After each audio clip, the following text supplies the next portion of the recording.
Wij gaan vandaag klaarmaken een forel uit Limburg, het voeren. Die gaan we opvullen met tuinkruiden en we gaan er een sausje bij maken van waterkers. Het vlees heel goed naast elkaar.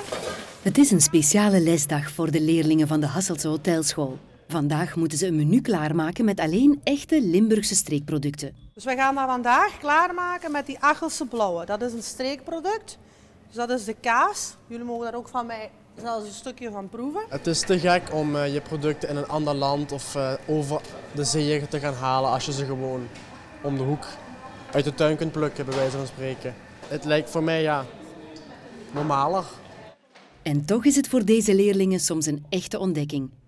Nog regelmatig dat we producten hier op de keukentafel hebben liggen, waar we dikwijls niet van weten dat we dat hier in Limburg ook hebben. Want we hebben heel veel groenten, bijvoorbeeld savoykool, pastinaak. Eigenlijk gebruiken we dat wel meer dan wat we denken.